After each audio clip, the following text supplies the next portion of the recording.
지난해 미국의 고용주들은 직원 이직을 막으려고 25년 만에 최고 수준으로 임금을 올린 것으로 나타났습니다. 고물가와 고임금의 악순환이 지속되고 있는 건데요. 올해도 연준의 긴축이 이어질 걸로 보이는 가운데 월가 주요 은행 대다수는 연내 미국의 경기 침체를 예상했습니다. 워싱턴 이경희 특파원입니다.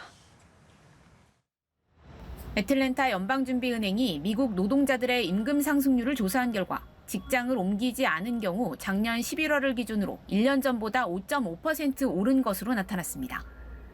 25년 전 관련 통계조사를 시작한 이후 가장 높은 수준이라고 월스트리트 저널은 전했습니다. 같은 기간 직장을 옮긴 노동자들의 임금 상승률 7.7%보다는 낮지만 고용주들이 이직을 막기 위해 기존 직원들의 임금을 크게 올린 것으로 분석됩니다. 코로나19 사태 이후 고용 수요가 공급을 초과하는 상황이 지속되면서 노동자들의 협상력이 강화된 겁니다. 이는 높은 임금이 물가를 자극하고 고물가가 다시 임금을 끌어올리는 악순환이 지속되고 있다는 의미로 연준의 기대와는 상반됩니다. Reducing inflation is likely to require a sustained period of below-trend growth and some softening of labor market conditions. 다만 연준의 공격적인 긴축으로 미국 노동자들의 시간당 임금 상승률은 지난해 3월 이후 계속 둔화하고 있어 이 역시 정점은 지났다는 평가가 나옵니다. 물가와의 전쟁이 올해도 이어질 것으로 보이는 가운데 경기 침체 전망은 커지고 있습니다.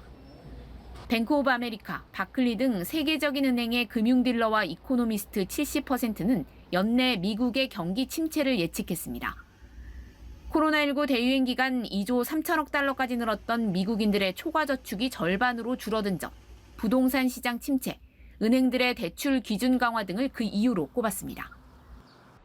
대부분의 은행들은 이 때문에 연준이 올 1분기까지 기준금리를 올린 뒤 2분기 중 인상을 멈추고 3분기나 4분기에는 금리 인하로 돌아설 것으로 전망했습니다.